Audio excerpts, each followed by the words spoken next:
Amin, puji Tuhan. Terima kasih atas lagu pujian yang dibawakan oleh Arga dan Azriel. Selanjutnya, Baiklah, selanjutnya kita akan masuk kepada lagu pujian kedua.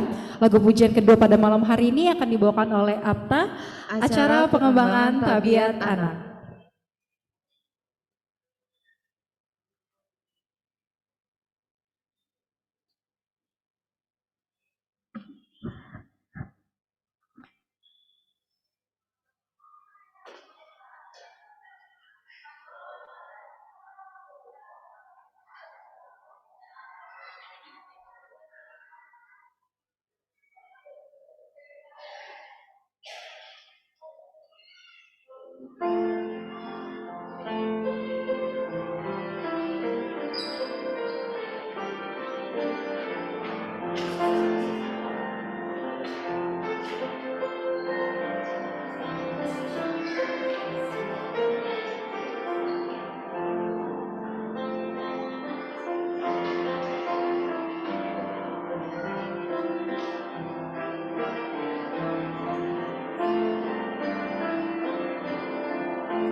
Yesus mau aku percaya.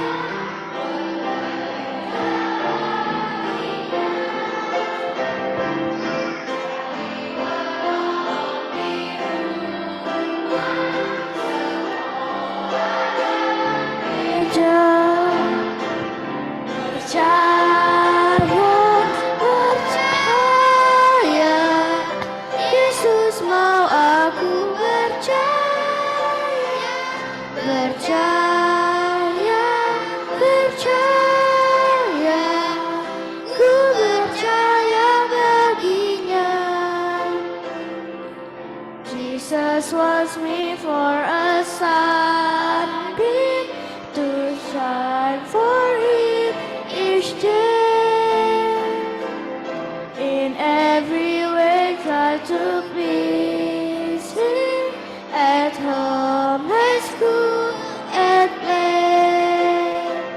A sunbeam, a sunbeam.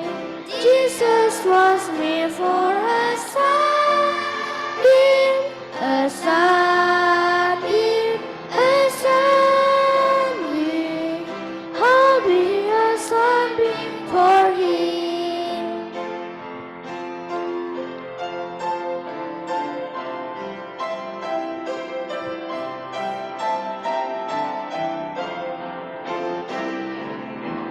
Yesus mau aku percaya, bekerja baginya, jadi penolong di rumah, sekolah dan gereja. Percaya, percaya, Yesus mau aku percaya, percaya, percaya, ku percaya baginya. A sunbeam, a sunbeam, Jesus loves me for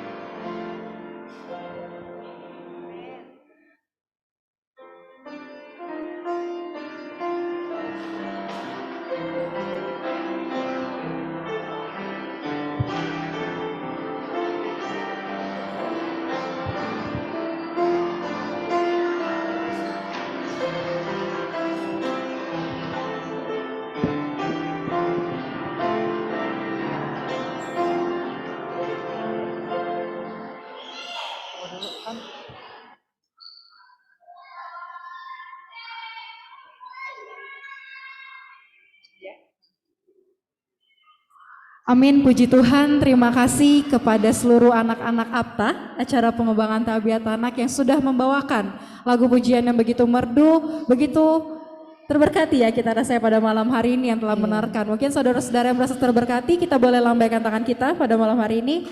Amin, puji Tuhan. Baiklah, sebelum kita mendengarkan khotbah pada malam hari ini yang dibawakan oleh Pendeta Sucianto, marilah kita sama-sama bangkit berdiri. Kita akan menyanyikan lagu tema dari lagu Sion nomor 473 Pada masa sekarang.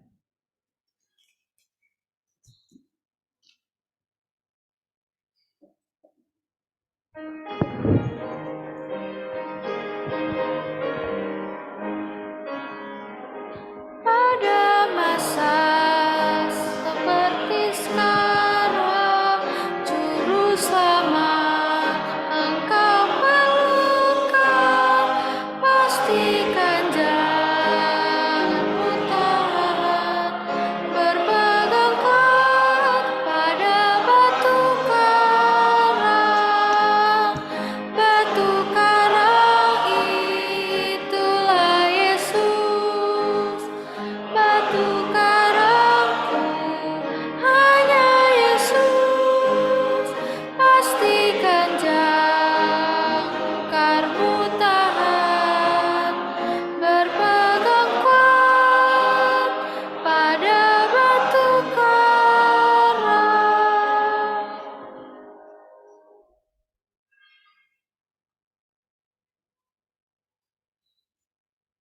Kita berdoa. Bapa dalam sorga, terpujilah Engkau pada malam hari ini. Sementara kami kembali datang kepada Tuhan, mohon kuasa Roh Kudus menyertai kami, agar pekabaran firman-Mu yang kami dengarkan boleh menguatkan iman kami, membawa hidup kami lebih setia kepada Tuhan. Terpujilah Engkau ya Bapa, dalam nama Yesus Kristus kami berdoa dan mengucap syukur. Amin. Silakan duduk kembali. Selamat malam Bapak Ibu yang dikasihi Tuhan. Selamat hari Sabat. Kita bersyukur kepada Tuhan karena rahmat-Nya dan kasih-Nya, sehingga malam hari ini kita boleh bersama-sama kembali di tempat ini untuk memuji dan memuliakan nama Tuhan. Dan malam ini adalah malam yang terakhir bagi kita untuk mengikuti kebangunan rohani dan akan ditutup besok pagi di dalam ibadah bersama-sama pada hari Sabat di tempat ini dan juga di beberapa tempat yang lain. Dan tadi malam kita telah mendengarkan pekabaran firman Tuhan yang telah dibawakan oleh Pendeta Yohanes Dolok Saribu, yaitu tentang kebenaran Sabat. Saya pikir Bapak Ibu Saudara-saudara sekalian, tidak ada di antara kita yang tidak setuju apa yang telah diajarkan, disampaikan tentang kebenaran Sabat. Dan saya secara pribadi menemukan kebenaran Sabat ini setelah saya kelas 3 SMA.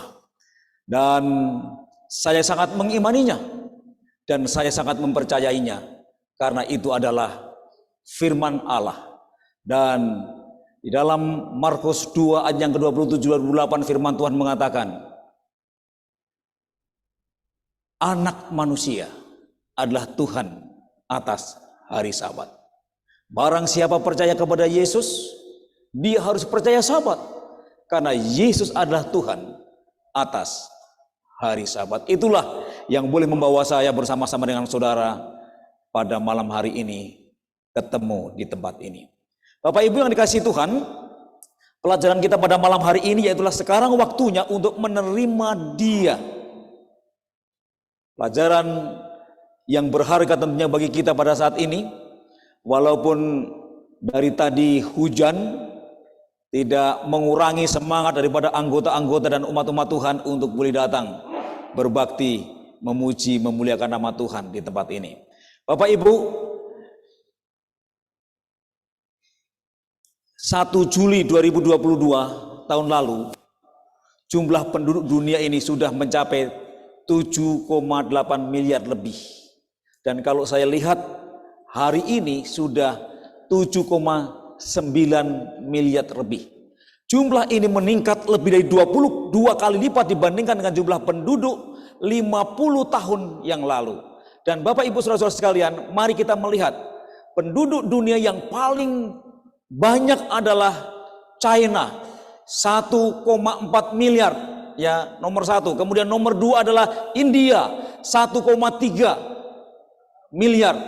Ya, kemudian United States 326 juta, dan Indonesia adalah peringkat yang keempat, yaitu 276 juta. Dan peringkat nomor 5 adalah Brasil. Jadi Indonesia adalah urutan penduduk dunia terbesar nomor 4 adalah Indonesia. Dan apa akibat dari pertumbuhan jumlah penduduk, bertambahnya jumlah penduduk? Apa kira-kira yang akan terjadi? Tentunya salah satunya adalah tingkat pengangguran terjadi di mana-mana. Ya, bahkan di tahun 2020 ini ada 75,3 juta manusia menganggur, tidak mendapatkan pekerjaan. Dan Pusat Statistik Nasional, jumlah angkatan kerja di Indonesia per Februari tahun 2018 sebanyak 133,94 juta orang. Dan kita boleh melihat 6,87 juta penduduk Indonesia pengangguran. Ini luar biasa, ya. Dan akibat daripada pengangguran, maka tentunya akan bermasalah kepada yang lain, yaitu rumah tangga akan bermasalah, dan banyak orang akan mengalami stres dalam menghadapi persoalan-persoalan, khususnya masalah ekonomi. Rumah tangga bisa hancur, bahkan juga tidak jarang banyak orang yang bunuh diri, seperti pelajaran 2 malam yang lalu, Bapak Ibu Saudara-saudara sekalian. Itu akibat daripada stres, banyak masalah yang dihadapi. Kemudian Bapak Ibu yang dikasihi Tuhan, bahwa penyakit dunia yang sudah tua ini, di mana kedatangan Yesus tidak lama lagi akan segera, maka ada 3S. Apa itu 3S penyakit dunia yang sudah tua ini? Yang pertama adalah stres, kemudian yang kedua stroke, dan yang ketiga adalah sayonara. Jadi ini Bapak Ibu Saudara-saudara sekalian, mari kita sebagai umat-umat Tuhan tentunya tidak akan mengalami hal seperti ini. Oleh karena apa? Oleh karena kita adalah umat-umat Tuhan yang percaya. Orang-orang yang bunuh diri, orang-orang yang mengalami stres, orang-orang yang mengalami berbagai macam penderitaan tadi adalah orang-orang yang tidak berpengharapan. Ya. Ketika menghadapi masalah, ketika menghadapi persoalan pergumulan, orang menggunakan jalan pintas, ada yang cerai dengan keluarganya, ada yang bunuh diri. Orang-orang seperti ini adalah orang-orang yang tidak berpengharapan. Pengharapan faktor utama di dalam melewati badai kehidupan. Ya. Kenapa banyak orang tidak mempunyai pengharapan ketika menghadapi badai kehidupan dan krisis di dalam hidupnya?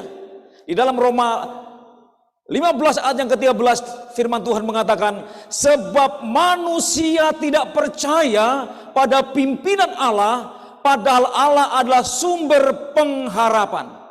Ini yang seringkali terjadi. Ya. Manusia tidak percaya kepada Allah, padahal Allah adalah sumber pengharapan. Bapak Ibu yang dikasihi Tuhan, semua orang percaya bahwa Yesus itu adalah juru selamat. Semua orang percaya bahwa Allah itu sang pencipta langit dan bumi. Semua orang percaya bahwa sumber rezeki, sumber berkat dari Tuhan. Tapi seringkali kita tidak sanggup mengimaninya.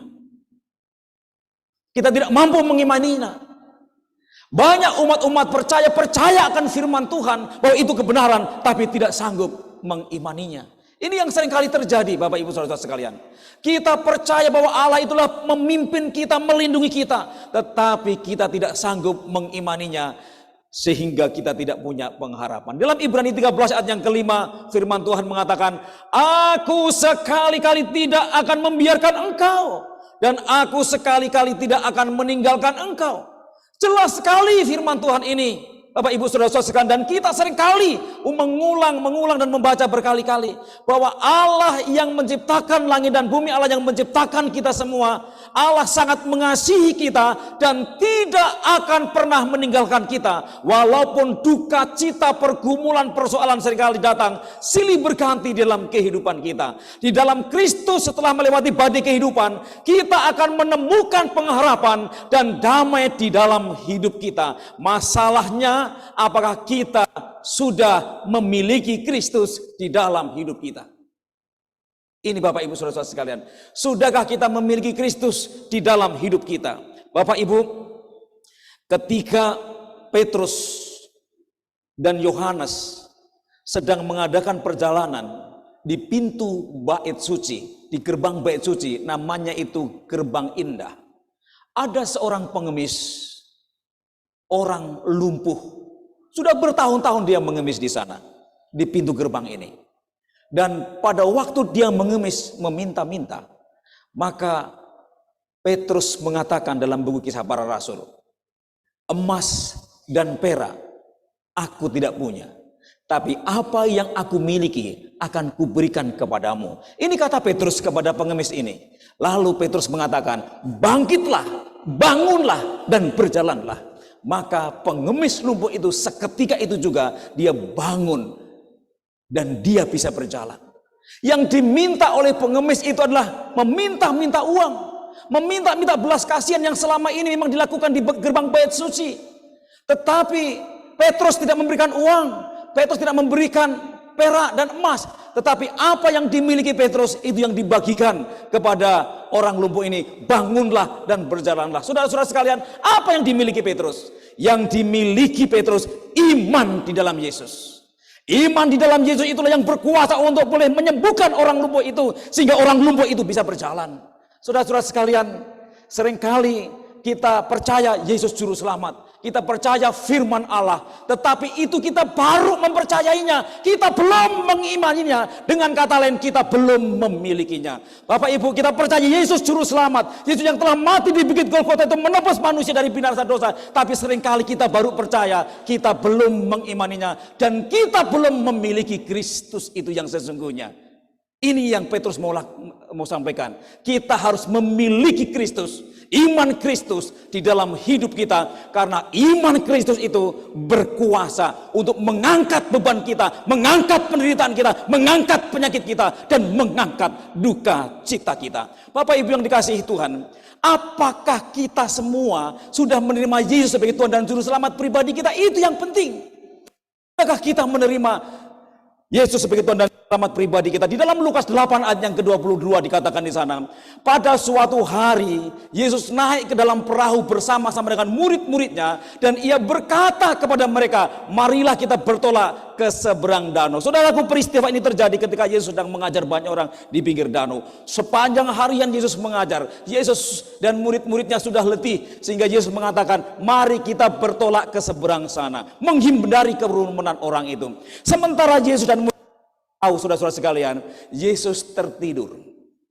Pada waktu Yesus tidur dalam perahu itu, tiba-tiba badai datang mengancam perahu itu, sehingga ombak begitu luar biasa, air masuk ke dalam perahu itu, sehingga murid-muridnya berusaha untuk mengeluarkan air dari dalam perahu itu. Datang lagi, dikeluarkan lagi, datang lagi, jangan sampai perahu itu tenggelam. Tetapi saudara, semakin mereka ini mengambil air dari perahu dikeluarkan, semakin datang lagi, banyak lagi, dikeluarkan lagi, datang lagi, dikeluarkan lagi, datang lagi. Dan topan begitu menghantam itu perahu. Dan setelah mereka sudah menyerah, mereka sudah putus asa, baru mereka teriak, Yesus, Yesus, kita akan binasa. Lalu Yesus bangun dari tidurnya. Pada waktu Yesus bangun dari tidurnya, Yesus katakan kepada mereka, di mana kepercayaanmu? Dan mengapa engkau begitu takut? Saudara-saudara sekalian, lalu Yesus katakan kepada danau itu, hai danau, tenanglah. Seketika itu juga danau itu tenang. Bapak Ibu saudara-saudara yang dikasihi Tuhan, topan adalah masalah kehidupan kita. Badai adalah pergumulan yang senantiasa kita hadapi di dalam kehidupan kita. Tetapi seringkali ketika kita menghadapi badai tofan, air masuk ke dalam perahu kita, apa yang kita lakukan? Kita sama dengan murid-murid. Konsentrasi, fokus kepada air yang masuk ke dalam perahu itu. Dan kita akan mengeluarkan air itu, baik dengan gayung. Sementara air akan masuk terus dan kita akan kecapean mengeluarkan air itu dalam perahu. Dan akhirnya kita putus asa karena air itu masuk terus. Kenapa saudara? Karena kita berfokus kepada air yang masuk ke dalam perahu. Kita berfokus kepada masalah. Kenapa kita tidak berfokus siapa yang bisa menenangkan danau ini? Supaya danau ini tenang dan air tidak masuk. Karena kalau danau ini masih terus bergoyang terus, itu gak akan menyelesaikan masalah mengeluarkan air dari danau. Yang bisa harusnya adalah siapa yang sanggup menenangkan danau itu. Dan ketika mereka sudah kelelahan, mereka sudah putus asa, mereka baru berteriak kepada Yesus, Yesus, kita akan binasa. Saudaraku, seringkali kita sama. Kita berusaha dengan segala cara kita untuk menyelesaikan masalah kita. Yang kita selesaikan adalah masalahnya. Tetapi kita tidak mencari sumber siapa yang bisa menyelesaikan masalah kita. Ketika Yesus sang sumber yang bisa menyelesaikan masalah itu, maka danau itu tenang dan air tidak masuk lagi. Bapak Ibu, kita seringkali mengalami kecapean, keletihan di dalam menghadapi kehidupan ini. Oleh karena kita tidak tahu bagaimana caranya. Dan kita tidak tahu sumber yang bisa menyelesaikan persoalan. Malam hari ini kita percaya dan kita diajarkan oleh Alkitab bahwa Yesus sumber segala-galanya. Yesus sanggup menenangkan badai. Yesus sanggup untuk mengangkat bebanmu. Yesus sanggup untuk mengangkat pergumulanmu. Dan Yesus pun juga sanggup membuat mujizat dalam kehidupanmu. Bahkan sakit penyakit pun Yesus sanggup untuk mengobatinya. Saudara-saudara sekalian, hidup umat-umat Tuhan dikendalikan oleh Tuhan. Dikendalikan oleh Yesus. Kita bersyukur kita menjadi anak-anak Tuhan. Kita bersyukur kita boleh menjadi umat-umatnya. Karena kehidupan umat-umat Tuhan dikendalikan oleh Yesus, saudara-saudara sekalian. Perjalanan hidup keluarga kita juga dilindungi oleh Tuhan. Kalau kita percaya kepada Tuhan, kita menyerahkan hidup kita kepada Tuhan, tidak perlu kita khawatir. Karena keluarga kita, anak-anak kita juga akan ada di dalam perlindungan Tuhan. Pertanyaannya saudara-saudara sekalian, apakah ada Yesus di dalam hidup Anda? Apakah ada Yesus di dalam rumah tanggamu? Apakah ada Yesus di dalam hatimu? Ini yang terpenting saudara-saudara sekalian yang boleh kita lihat pada malam hari ini. Ada banyak orang di dunia percaya Yesus juru selamat. Tetapi apakah juru selamat sudah ada dalam diri kita? Ada banyak orang di dunia ini percaya bahwa Yesus sanggup untuk menyelesaikan semua persoalan. Apakah kita, pertanyaan kita, apakah Yesus sudah ada dalam hidup kita? Sebagaimana Petrus memiliki iman di dalam Yesus. Petrus bukan hanya sekedar percaya kepada Yesus, tapi memiliki iman di dalam Yesus. Saudara-saudara, kalau percaya, setan pun percaya Yesus juru selamat. Setan pun percaya Yesus anak Allah. Tapi apakah setan mengimani? Tidak, saudara. Ini yang perlu kita renungkan dalam kehidupan kita. Bagaimana supaya kehidupan kita bisa berubah?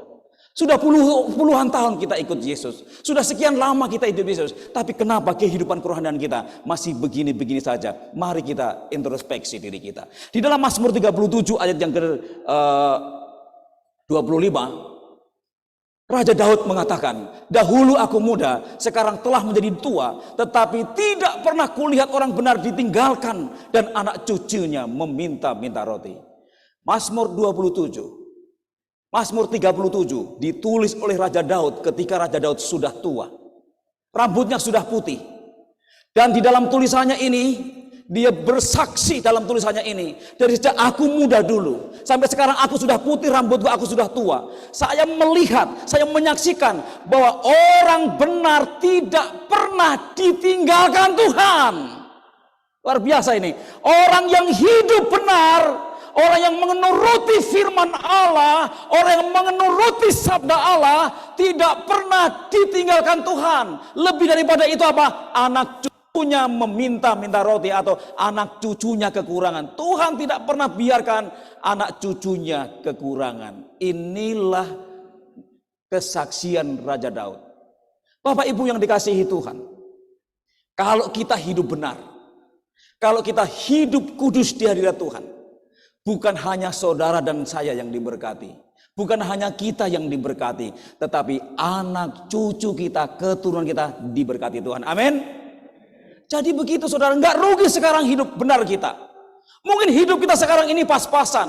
Mungkin dalam hidup benar sekarang ini banyak mengalami tantangan. Hidup benar saat ini kita menghadapi pencobaan demi pencobaan di dalam kehidupan kita yang benar itu. Tetapi Bapak Ibu saudara-saudara sekalian, bukan hanya kita yang akan diberkati Tuhan, tetapi anak cucu kita juga akan diberkati Tuhan. Inilah yang disebut dengan double blessings. Sehingga tidak rugi kita menjadi anak-anak Tuhan. Dan Bapak Ibu saudara-saudara sekalian, itulah sebabnya di dalam Mazmur 37 ayat yang kelima, ketika kita menghadapi banyak masalah, ketika kita menghadapi pergumulan, firman Tuhan mengatakan, serahkanlah hidupmu kepada Tuhan dan percayalah kepadanya. Tugas kita apa? Menyerahkan hidup kita dan percaya kepadanya. Hanya itu saudara, menyerahkan hidup kita dan percaya kepadanya. Kalau kita sudah menyerahkan hidup kita kepada Tuhan dan percaya, apa yang terjadi? Maka Tuhan sendiri yang bertindak, bukan saudara lagi, tapi Tuhan yang sudah bekerja, Tuhan yang bertindak. Apa tugas kita, kewajiban kita? Hanya menyerahkan hidup kita kepada Tuhan sepenuhnya dan percaya sepenuhnya. Artinya apa saudara? Kalau mau ikut Tuhan jangan setengah-setengah. Kalau mau ikut Yesus jangan separuh-separuh. Mari totalitas, sungguh-sungguh kita ikut Yesus. Kalau mau percaya firman-Nya juga jangan separuh-separuh. Yang firman yang A kita percaya, firman yang B tidak percaya. Ikut Yesus, harus ikut semuanya. Karena Kejadian sampai Wahyu adalah firman Allah yang tidak boleh dipisahkan. Kita harus ikut Tuhan, jangan setengah-setengah. Kalau saudara mau diberkati Tuhan dengan sungguh-sungguh, maka mari kita ikut Tuhan dengan sungguh-sungguh. Ini saudara. Tadi di kantor, seorang yang datang ke ruangan saya, dia menghadapi pergumulan antara mau menerima SK mutasi perpindahan atau justru menolaknya karena mau dipindahkan dan ke daerah yang lain. Kalau mau menuruti SK berangkat, kalau nggak menuruti SK berarti resign. Hanya itu pilihannya. Tetapi sebelum orang itu mau mengambil keputusan, saya meminta supaya berdoa dan berpuasa sungguh-sungguh. Kenapa Anda mau bekerja di mision ini? Untuk cari makan? Untuk melayani Tuhan? Atau untuk apa? Atau popularitas? Kita harus renungkan dengan sungguh-sungguh ketika kita ikut Tuhan. Sehingga kalau kita sungguh-sungguh mengikut Tuhan dan kita siap ditempatkan di mana saja, nggak usah khawatir, nggak usah khawatir. Di mana saja kita ditempatkan, Tuhan ada di sana. Itu saudara-saudara sekalian, Tuhan ada di sana. Tidak apa-apa ya, saya bersaksi dulu malam hari ini. Walaupun ada mengatakan bahwa kalau kesaksian internal hari Sabat, tapi ini pengalaman pribadi saya. Saudara tahu dalam perkenalan Bapak Pendeta Nenggolan yang lalu, 10 tahun saya di Jakarta untuk melayani, kemudian tiba-tiba saya diminta untuk tinggalkan Jakarta. Saya sudah di zona aman, saudara. Saya sudah punya rumah, saya sudah punya mobil, dan kami sudah hidup nyaman. Tapi tiba-tiba kami harus tinggalkan Jakarta. Tetapi oleh karena memang kami menjadi pendeta, oleh karena memang komitmen saya, oleh karena memang kerinduan saya, sehingga saya tidak pernah tawar lagi untuk mengikuti SK. Kami harus berangkat. Walaupun teman-teman saya mengatakan, jangan pergi, jangan tinggalkan Jakarta. Di sini saja. Tapi saya katakan saya tetap pergi. Lalu teman-teman saya yang dekat dengan saya tentunya mengatakan, tinggalkan Jakarta itu sama dengan kebodohan. Lalu saya katakan dengan teman-teman saya, masuk surga tidak harus lewat Jakarta. Saya harus berangkat. Akhirnya saya berangkat, saudara-saudara sekalian. Saya berangkat. Karena apa saudara-saudara? Saya percaya bahwa Tuhan akan menuntun langkah kita. Tuhan akan memimpin kita. Karena kita percaya firman Allah itu adalah sumber kehidupan. Jadi kita tidak perlu khawatir saudara. Apapun yang terjadi dalam kehidupan kita. Dan yang perlu kita renungkan di sini adalah, sudahkah kita serahkan hidup kita 100% kepada Tuhan? Apakah selama ini kita ikut Tuhan hanya setengah-setengah? Ini saudara-saudara sekalian. Sehingga kenapa tidak ada mujizat dalam rumah tanggaku? Kenapa tidak ada perkara-perkara ajaib dalam kehidupan saya? Apakah saya ikut Tuhan ini hanya setengah-setengah? Sama Mbak Devi pun sempat saya bicara. Walaupun hanya ketemu beberapa menit. Kalau ikut Tuhan jangan setengah-setengah. Kalau kita mau diberkati Tuhan jangan setengah-setengah. Mari kita totalitas ikut Tuhan. Tuhan akan pimpin langkah-langkah kita yang kita tidak mengerti, yang kita tidak tahu. Sehingga kenapa kita sampai saat ini masih ada di tempat ini. Kita tidak mengerti jalan-jalan Tuhan. Yesaya 55 ayat 6-7 firman Tuhan mengatakan, carilah Tuhan selama ia berkenan ditemui, berserulah kepadanya selama ia dekat. Baiklah orang fasik meninggalkan jalannya dan orang jahat meninggalkan rancangannya. Baiklah ia kembali kepada Tuhan, maka ia akan mengasihi, dan kepada Allah kita, sebab ia memberi pengampunan dengan limpahnya. Bapak Ibu saudara-saudara sekalian yang dikasihi Tuhan, setelah Yesus naik ke sorga, setelah kematiannya, dan setelah 40 hari bersama dengan murid-muridnya, maka Petrus berkhotbah kemana-mana mengenai Yesus disalibkan, mengenai Yesus dibangkitkan, dan mengenai Yesus naik ke sorga. Petrus dan para rasul berkhotbah di mana-mana untuk mengkhotbahkan tentang penyaliban Yesus, tentang kebangkitan Yesus, dan tentang kenaikan Kristus. Dan saudara-saudara sekalian, kalau kita membaca kisah 2, kisah 3, dan kisah 4, begitu banyak orang Tuhan tambahkan orang yang percaya. 2-3 ribu jiwa, 1.000 jiwa, 3.000 jiwa, 5.000 jiwa. Tuhan tambahkan orang-orang yang diselamatkan. Oleh karena keberanian para rasul pada waktu itu untuk menyampaikan kebenaran, untuk bersaksi bagi banyak orang. Sehingga sampai detik ini bagaimana kekristenan yang sangat luar biasa berkembang di seluruh dunia. Ketika mereka mendengar tentang khotbah Yesus, tentang penyalipannya, tentang kebangkitan, tentang naik ke surga, hati mereka yang mendengarkan sangat terharu. Lalu mereka bertanya kepada Petrus dan rasul-rasul yang lain, apakah yang harus kami perbuat, saudara-saudara? Itu pertanyaan yang mendengarkannya. Dan jawab Petrus kepada mereka, bertobatlah dan hendaklah kamu masing-masing memberi dirimu dibaptis dalam nama Yesus Kristus untuk pengampunan dosamu, maka kamu akan menerima karunia Roh Kudus. Dan saudara-saudara sekalian, dalam cerita di dalam buku Yohanes pasal yang ketiga, ada seorang bernama Nikodemus. Ini adalah seorang Farisi dan juga adalah anggota Sanhedrin, seorang tokoh agama yang luar biasa, orang Yahudi yang sangat dikagumi, yang sangat dihormati, yang sangat disegani, orang yang hebat. Tetapi Nikodemus ini telah mendengar cerita tentang Yesus. Ya, banyak orang menceritakan kepada Nikodemus siapa Yesus itu, sehingga saudara-saudara sekalian, diam-diam Nikodemus yang adalah tokoh seorang agama Yahudi, dia menemui Yesus. Ya, dia menemui Yesus. Nikodemus datang kepada Yesus pada malam hari agar tidak ada yang mengetahui apa yang dibuatnya. Namanya seorang tokoh. Dan pada waktu itu Yesus kan dikecam, saudara. Ya, Yesus dikecam bahwa ini sesuatu ajaran baru yang bertentangan dengan Judaisme. Sehingga popularitasnya Nikodemus juga perlu dijaga. Maka dia datang malam hari supaya orang lain tidak mengetahui akan kedatangannya. Lalu Nikodemus bertanya kepada Yesus, "Guru, apa yang harus aku perbuat supaya aku selamat?" Rupa-rupanya saudara-saudara sekalian, Nikodemus ini lama dia menjadi seorang Yahudi, pemimpin agama Yahudi. Dia tidak merasakan kebahagiaan. Dia tidak merasakan kedamaian. Padahal seorang tokoh, seorang yang dihormati.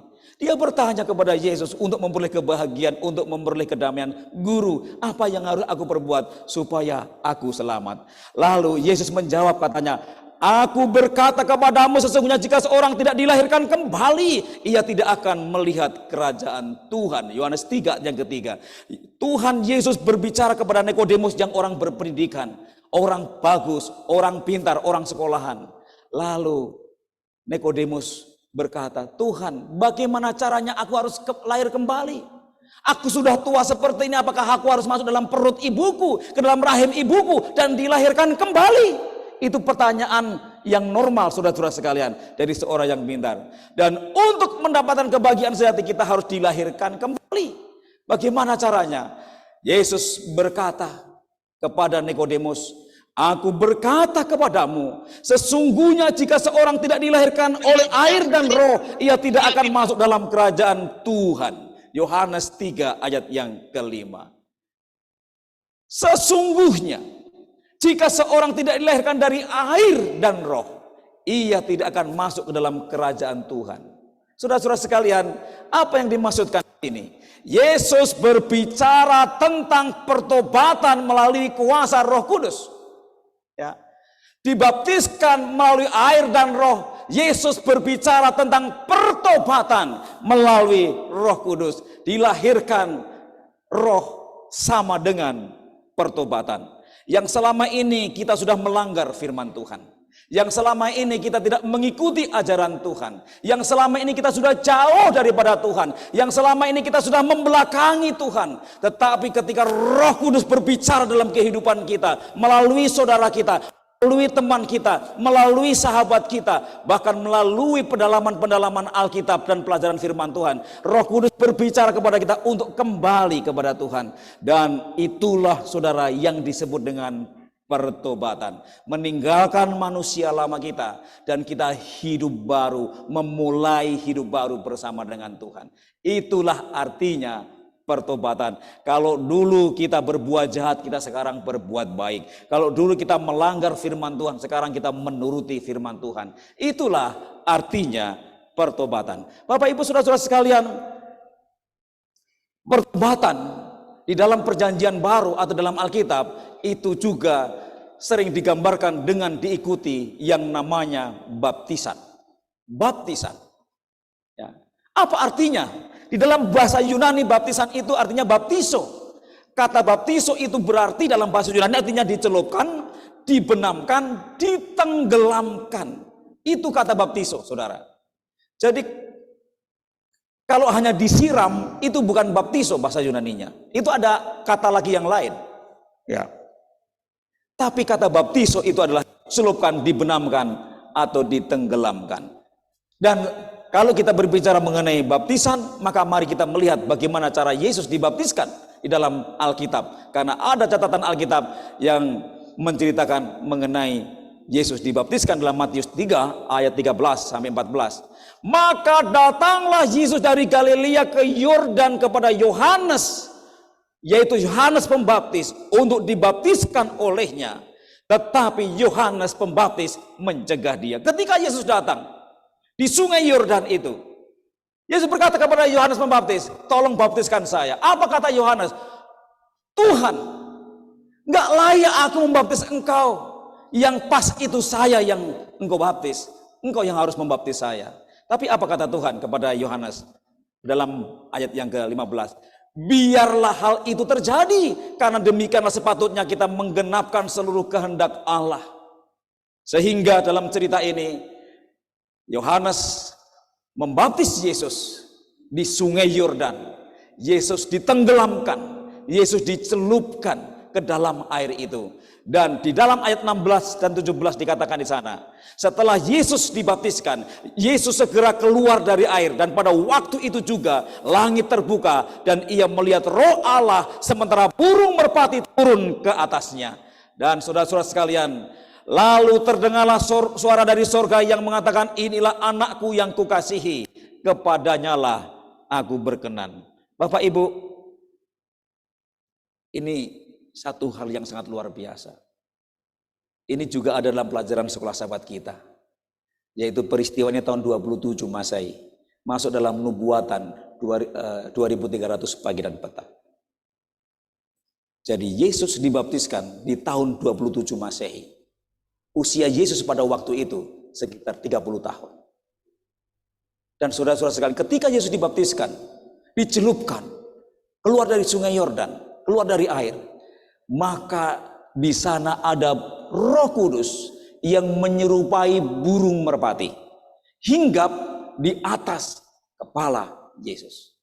Lalu, saudara-saudara sekalian, ada Roh Kudus yang menyerupai burung merpati hinggap di atas Yesus. Tapi ada suara dari surga.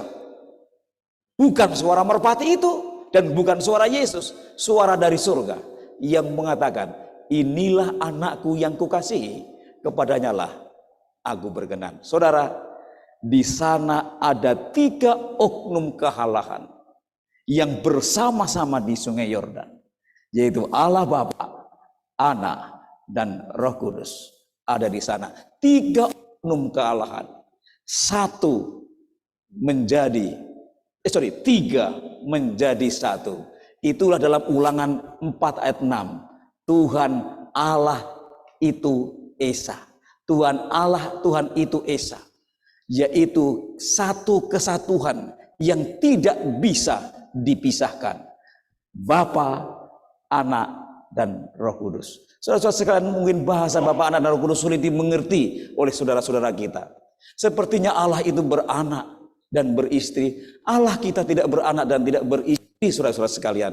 Alkitab dari Kejadian sampai menerangkan tidak punya anak, tidak punya istri. Tapi kenapa disebut anak dan kenapa disebut bapa? Itulah satu ilustrasi gambaran bahwa orang yang paling dekat dalam hubungan sosial adalah orang tua dan anak.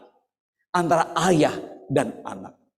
Itu ilustrasi gambaran untuk menggambarkan kepada dunia ini bahwa Tuhan kita itu adalah seperti Bapa yang menyayangi anaknya, yang mengasihi anaknya, yang melindungi anaknya.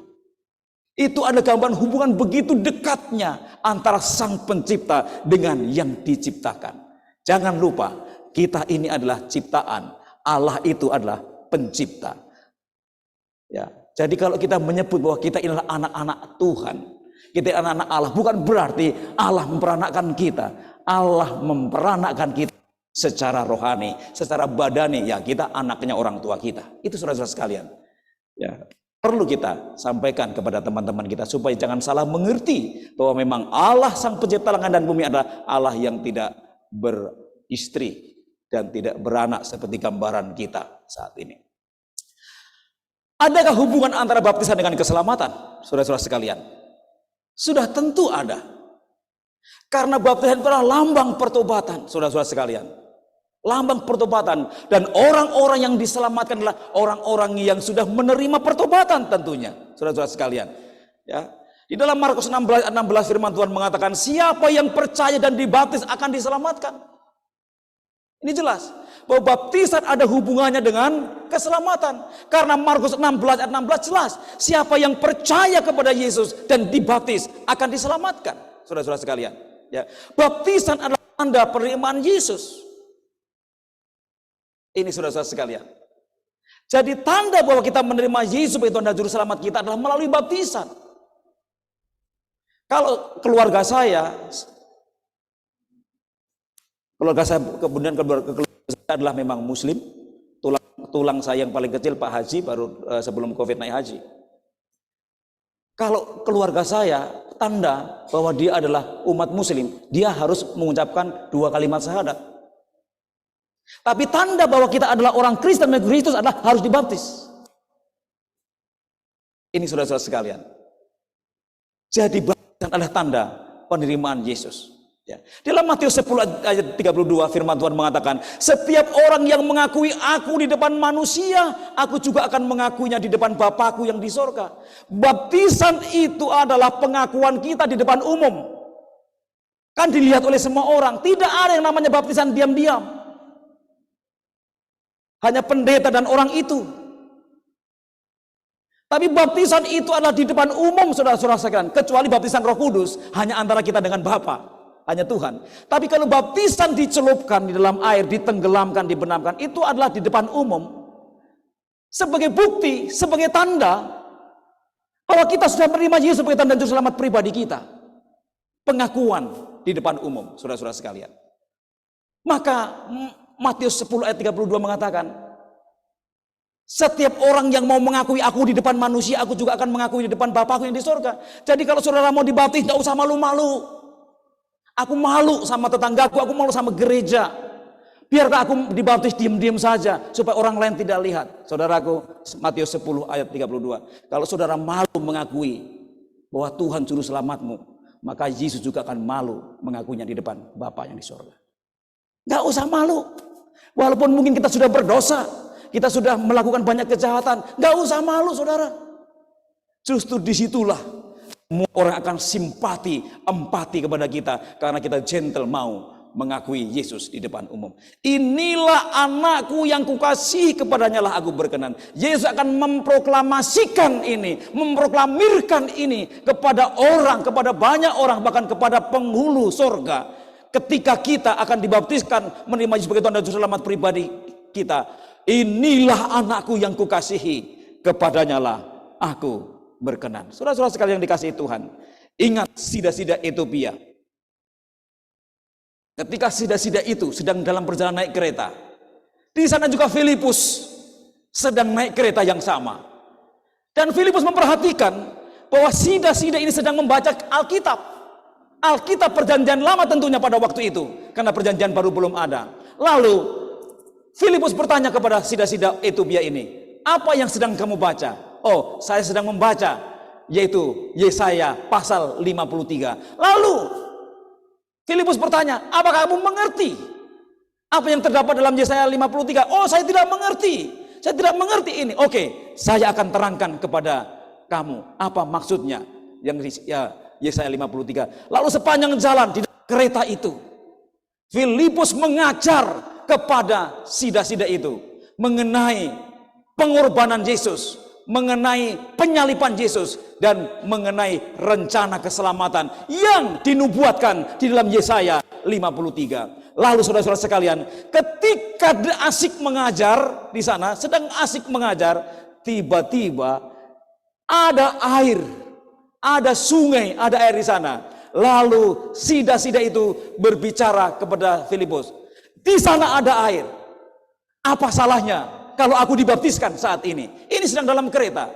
Lalu Filipus mengatakan, kalau Tuhan percaya bahwa Yesus Tuhan dan Juru Selamat pribadimu, dan Yesus adalah sanggup untuk mengampuni dosamu, nggak apa-apa, mari kita baptis. Akhirnya mereka berhenti kereta itu, kemudian mereka turun ke dalam air, dan akhirnya sida-sida itu dibaptiskan saat itu juga. Saudara, ini luar biasa.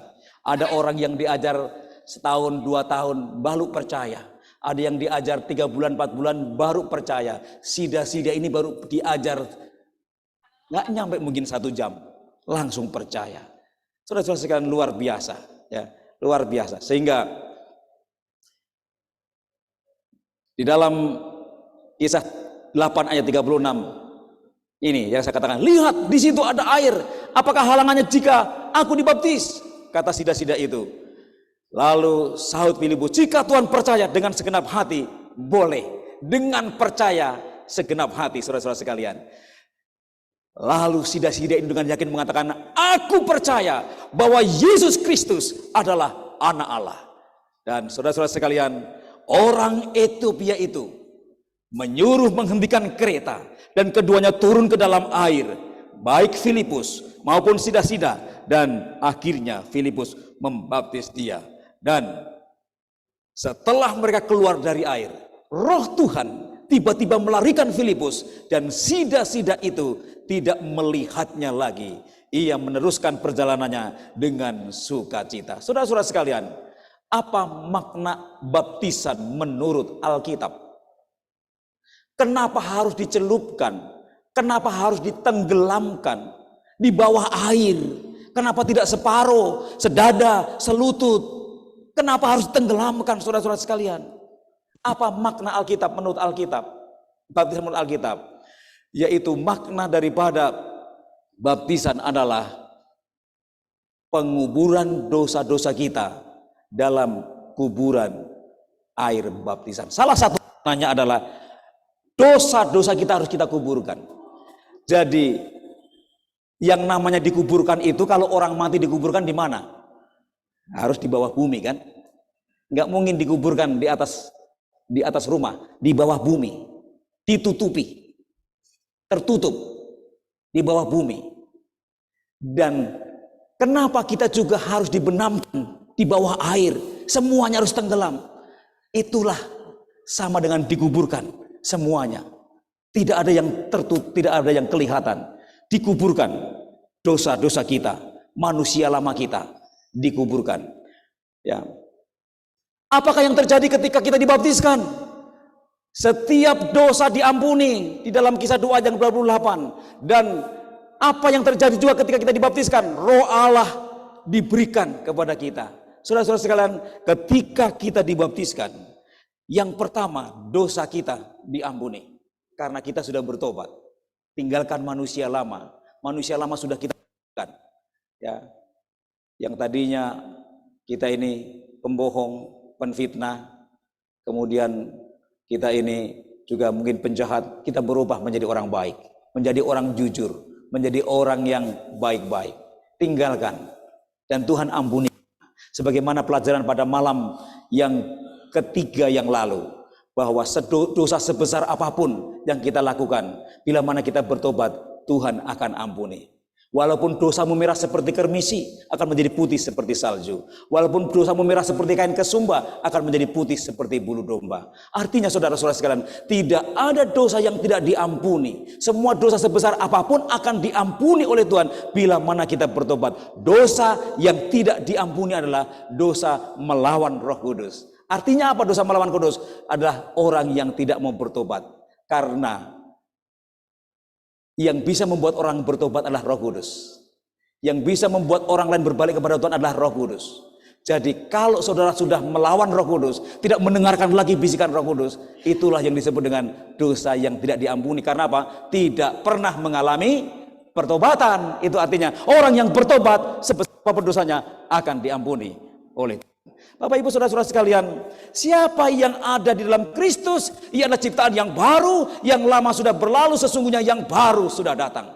2 Korintus 5 ayat yang ke-17. Saudara-saudara sekalian, inilah yang menjadi harapan kita, impian kita.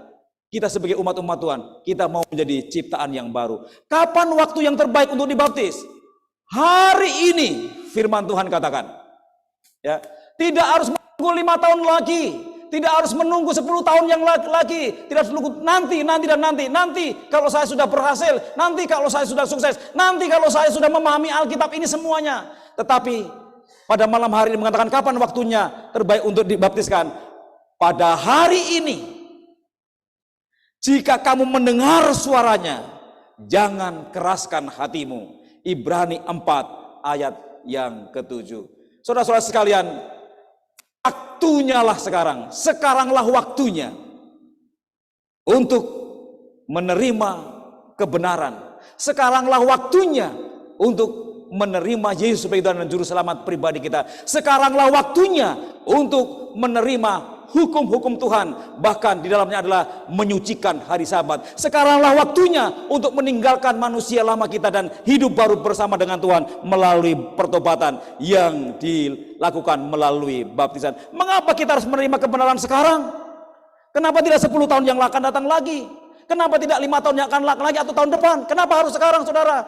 Kita tidak tahu kapan hari terakhir bagi kita di dunia ini. Tidak ada yang tahu. Yang kedua, kita tidak tahu kapan malam yang terakhir bagi dunia ini. Apakah ini malam kita yang terakhir atau masih ada malam-malam yang lain? Kita tidak tahu, saudara-saudara sekalian. Yang ketiga, kita tidak tahu. Kita tidak mau berbuat dosa yang tidak diampuni.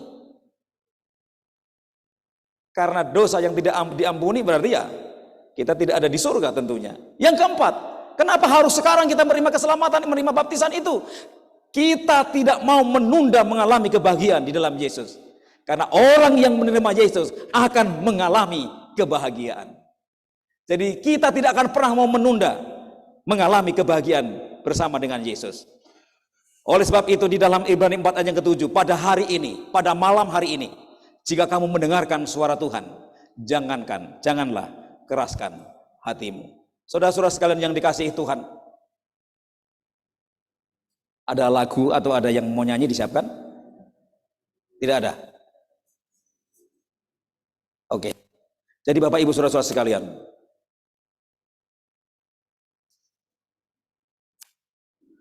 ketika saya mendengarkan pekabaran firman Tuhan pada bulan Mei tahun 90, ketika saya kelas 3 SMP, saya mengalami banyak pergumulan. Karena ada banyak pelajaran-pelajaran yang saya tidak pahami dan saya tidak mengerti selama ini.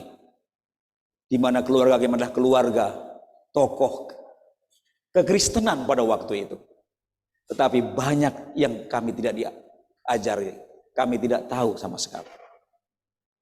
Tetapi malam hari itu saya berani mengambil keputusan. Walaupun resikonya tidak mudah. Kami akan menghadapi tantangan dari bapak saya, ibu saya, bahkan juga kakek saya yang adalah seorang pendeta. Tetapi karena saya tahu bahwa Alkitab ini kebenaran, maka saya harus lebih takut kepada firman Allah daripada takut kepada manusia. Malam itu saya mengambil keputusan untuk menerima Yesus. Dan saudara-saudara sekalian, sebagaimana firman Tuhan pada malam hari ini mengatakan kepada kita, kalau malam hari ini Tuhan memanggil kita, mengajak kita untuk menerima Yesus dan kita, jangan keraskan hatimu. Saudara-saudara sekalian, bolehkah kita berdiri bersama-sama pada malam hari ini?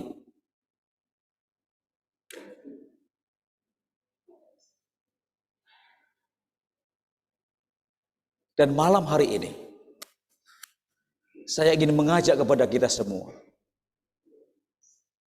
Dunia ini sudah tua. Kiamat segera tiba. Kiamat segera tiba. Yesus akan datang untuk menjemput umatnya, menyelamatkan umatnya. Walaupun dunia menawarkan dengan segala keindahannya, tetapi Yesus lebih daripada segala-galanya. Walaupun Yesus tidak pernah berjanji langit akan selalu biru, tetapi Yesus berjanji akan selalu menyertai. Walaupun Yesus tidak berjanji jalan selalu rata, tetapi Yesus berjanji akan selalu menolong umatnya. Malam hari ini Yesus meminta kepada kita untuk percaya kepadanya, untuk datang kepadanya, dan untuk menyambut kasih-Nya. Karena Yesus katakan, jikalau engkau mengasihi aku, maka engkau harus menuruti segala perintah-perintahku. Itu yang menjadi pergumulan saya di tahun 90 yang lalu. Tepat tanggal 26 Mei besok adalah ke-33 tahun saya ada di gereja ini. Adakah yang hadir pada malam hari ini juga akan mengambil keputusan yang sama seperti saya mengambil keputusan 33 tahun yang lalu? Walaupun resiko saya akan hadapi, orang tua saya, kakek saya, opung saya mungkin tidak akan menerima keputusan saya, tetapi karena Alkitab mengajar kepada kita tentang kebenaran, maka kita akan mengambil keputusan yang tepat untuk menerima kebenaran itu. Karena di dalam Yesus ada kebahagiaan, di dalam Yesus ada sukacita, di dalam Yesus ada damai sejahtera. Itulah sebabnya Yesus berkata di dalam Matius 11 ayat ke-28, marilah kepadaku semua yang letih lesu dan beban berat, karena aku akan memberikan kelegaan kepadamu. Malam ini Yesus memanggil kita untuk menerimanya sebagai Tuhan dan Juru Selamat pribadi kita. Karena Yesus akan mengangkat bebanmu, Yesus akan memikul segala penderitaanmu, dan Yesus akan memberikan sukacita kepadamu. Bagi umat-umat Tuhan pada malam hari ini yang ingin menerima Yesus sebagai Tuhan dan Juru Selamat pribadinya, dan ingin menerima baptisan yang kudus sebagai bentuk pertobatan kita untuk hidup yang baru bersama dengan Tuhan, kami mengundang saudara-saudara untuk maju ke depan. Jangan pernah malu mengakui Yesus sebagai Tuhan dan Juru Selamat pribadimu. Jangan pernah malu mengakui Tuhanmu, Sang Pencipta langit dan bumi. Karena Allah yang kita sembah adalah Allah yang sanggup untuk menyelamatkan kita. Terima kasih, sudah ada beberapa yang maju. Apakah masih ada di antara saudara sekalian yang mau mengambil keputusan pada malam hari ini?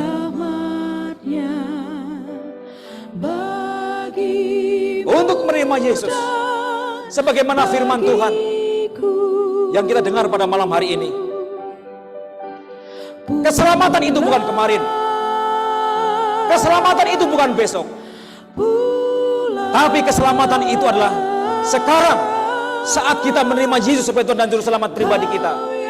Itulah keselamatan yang sesungguhnya. Jangan pernah saudara tunda-tunda lagi.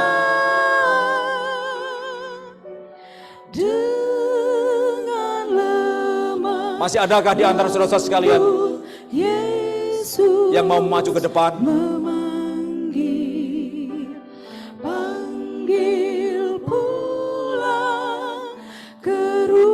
Yesus katakan di dalam Yohanes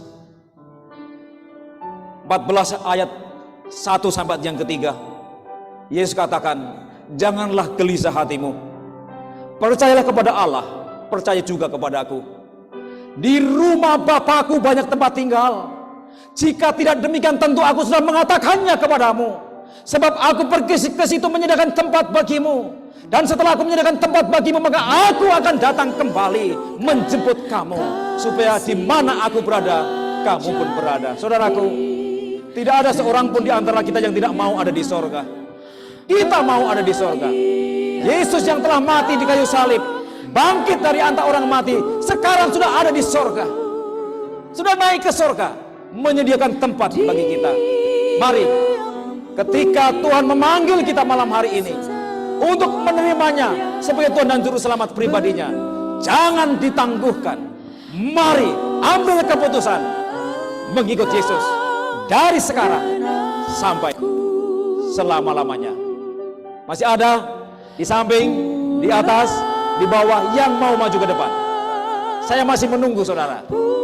Jangan pernah ragu-ragu mengikut Yesus. Jangan setengah-setengah mengikut Yesus. Mari kita ikut Yesus sungguh-sungguh, supaya berkatnya juga tidak setengah-setengah. Mari ikut Yesus sungguh, supaya berkat Yesus juga sungguh-sungguh. Dan pada malam hari ini, bagi saudara-saudara sekalian yang sudah lama mengikut Yesus, yang ada dalam kebenaran, inilah waktunya bagi kita sekarang ini untuk bertobat.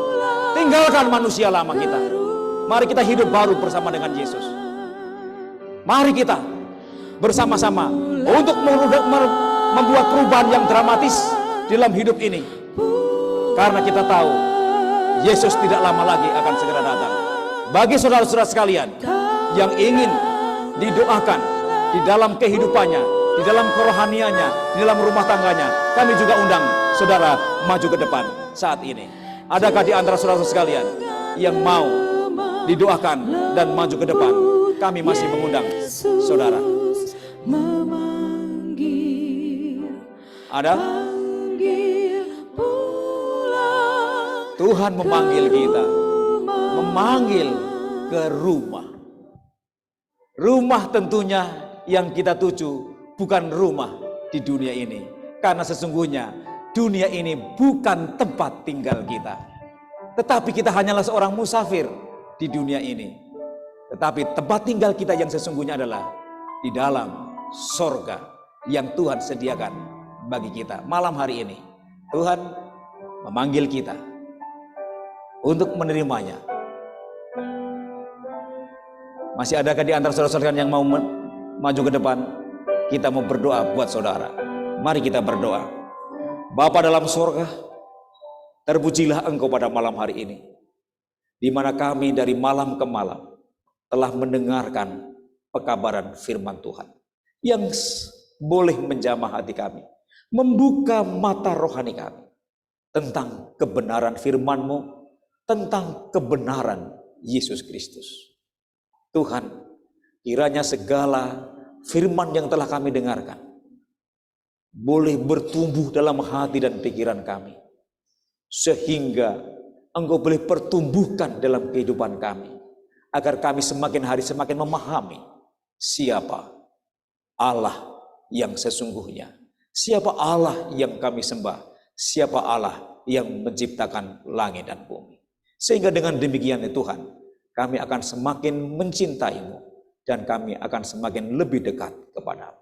Malam hari ini, ketika kami mengadakan panggilan, ada beberapa umat Tuhan yang telah maju ke depan untuk mengambil keputusan menerima Yesus sebagai Tuhan dan Juru Selamat pribadinya melalui baptisan yang kudus. Tuhan berkati keputusan yang sangat tepat ini, keputusan yang sangat mulia ini, karena ini bukan kebetulan, tapi Roh Kudus Tuhan yang telah memimpin kami, yang telah menggerakkan kami untuk menerima panggilan yang kudus ini. Kami rindu Tuhan, Engkau tahirkan hati kami, Engkau sucikan hati kami, sehingga manusia-manusia lama kami akan dikuburkan melalui pertobatan ini. Dan juga banyak di antara saudara-saudara kami yang masih dalam pergumulan, Roh Tuhan akan ada padanya, sehingga akan mengambil keputusan yang sama. Walaupun mungkin bukan malam hari ini, mungkin nanti malam, mungkin besok, bahkan waktu-waktu yang akan datang. Tuhan juga memberkati saudara-saudara kami, umat-umat Tuhan yang ada dalam tempat ini, yang juga mengalami pergumulan. Tuhanlah yang akan memberikan kemenangan. Tuhan juga yang akan memberikan jalan keluar dalam setiap masalah yang dihadapi. Bahkan Tuhan juga yang akan memberikan mujizat kesembuhan kepada umat-umat Tuhan yang mengalami sakit penyakit. Sehingga Tuhan, kami percaya Allah sanggup untuk menyelesaikan semua pergumulan kami. Allah sanggup untuk memikul beban kami. Allah sanggup untuk menyembuhkan sakit penyakit kami. Karena Allah yang kami sembah adalah Allah yang dahsyat, Allah sang pencipta langit dan bumi. Hanya kepadamu ya Tuhan kami memuji, hanya kepadamu ya Tuhan kami menyembah, dan hanya kepadamu ya Tuhan kami percaya. Pada malam hari ini, memberkati kami semua yang hadir di tempat ini dengan berkat yang istimewa dari sorga, sehingga besok pagi kami boleh dikumpulkan kembali di tempat ini untuk mengadakan penutupan ibadah kebangunan rohani ini bersama-sama dengan seluruh umat-umat Tuhan. Terima kasih Bapa, terima kasih oleh karena kasih-Mu dan karya-Mu yang begitu ajaib bagi kami. Ada banyak dosa pelanggaran kami, ampuni kami, layakkan kami Tuhan untuk menerima berkat-Mu pada malam hari ini. Di dalam nama Yesus Kristus kami berdoa dan mengucap syukur. Amin. Terima kasih banyak.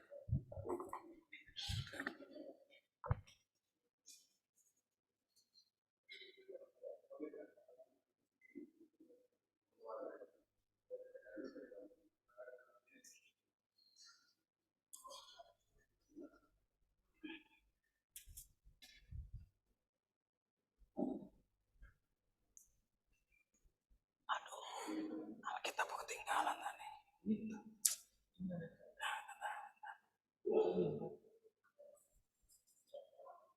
Biasa.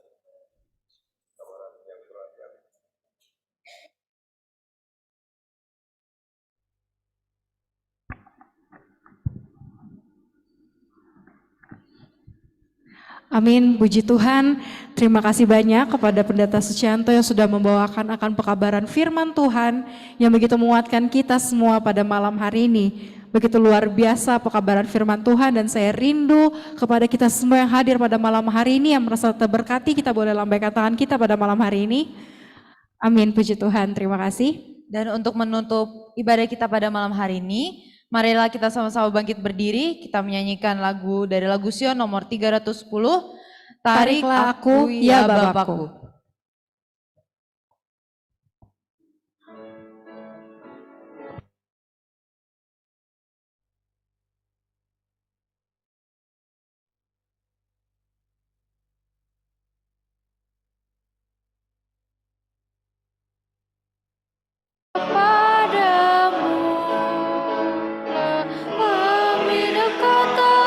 Kasih-Mu di tempat yang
Kita berdoa. Ya Tuhan Bapa kami yang di sorga, segala puji hormat bagimu ya Tuhan, oleh karena kasih rahmat Tuhan yang ajaib bagi kehidupan kami masing-masing. Terima kasih Tuhan untuk firman-Mu yang sudah kami dengarkan. Mujizat terbesar yang Tuhan berikan dalam hidup kami adalah pertobatan. Tuhan telah panggil dan pilih kami menjadi umat tebusan-Mu untuk diselamatkan, mewarisi hidup yang kekal, yang tidak lama lagi Engkau akan datang menjemput kami, umat-umat pilihan Tuhan. Bapa di sorga, Engkau telah melihat dari tata hadirat-Mu yang kudus, anak-anak Tuhan yang telah maju ke depan dalam panggilan, menyerahkan hidup mereka kepada Tuhan, menerima Yesus Kristus sebagai Tuhan dan Juru Selamat pribadi mereka, dan berjanji setia hidup di dalam kebenaran-Mu. Ya Tuhan, kiranya Engkau yang menolong mereka dalam keputusan mereka teguh sampai besok ya Tuhan, ketika mereka menerima baptisan yang kudus, nama mereka akan Tuhan tuliskan dalam kitab Al-Hayat, sehingga bila mana Engkau datang, mereka akan menjadi pewaris-pewaris sorga. Tuhan, mungkin ada juga yang masih bergumul. Oh Tuhan, kiranya Engkau yang menguatkan hati pikiran mereka, agar mereka Tuhan berani dalam mengambil keputusan untuk menerima kebenaran Tuhan, hidup di dalam kebenaran Tuhan, menerima Yesus Kristus sebagai Tuhan dan Juru Selamat pribadi mereka. Terima kasih Tuhan, semua kebaikan kemurahan-Mu bagi kami. Bila mana kami akan pulang dari rumah Tuhan ini, Tuhan, izinkan kami membawa berkat sukacita, damai sejahtera dari Yesus Kristus. Dan bila mana hamba-Mu yang lemah ini akan menyampaikan berkat-Mu bagi umat-umat Tuhan ini, maka demi kasih, kemurahan, dan rahmat-Mu ya Tuhan, sendengkanlah telinga-Mu, dengarlah dan jawablah seruan dan berkat ini. Kedangkanlah tangan-Mu dari surga Tuhan, memberkati umat-umat-Mu yang hadir di bait suci Tuhan ini.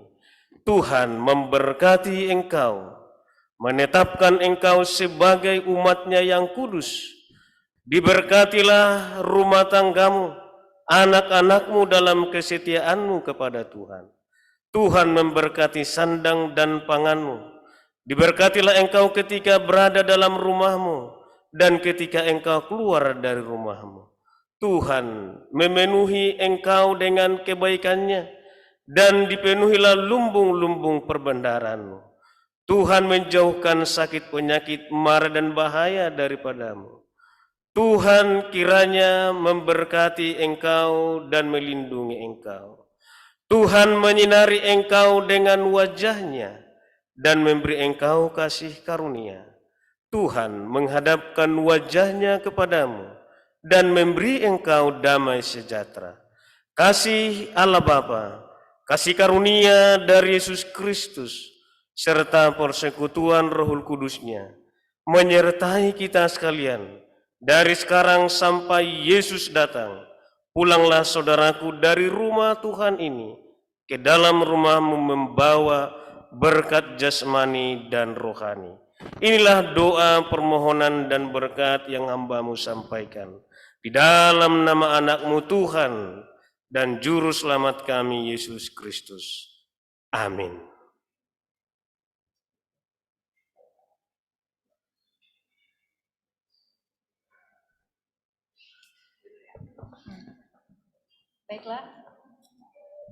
Baiklah, dengan demikian ibadah kebaktian kebangunan rohani wilayah 4 pada malam hari ini telah selesai. Sekali lagi kami mengucapkan terima kasih banyak kepada seluruh tamu-tamu undangan ataupun anggota jemaat dari seluruh wilayah 4 yang telah hadir pada malam hari ini untuk bergabung berbakti bersama-sama pada malam hari ini. Ya, dan kami juga mengucapkan terima kasih banyak kepada seluruh partisipan anggota jemaat wilayah 4 yang telah mengambil bagian untuk membawakan lagu doa terlebih khusus kepada Pendeta Sucianto yang telah membawakan firman Tuhan yang menguatkan kita semua pada hari Sabat ini.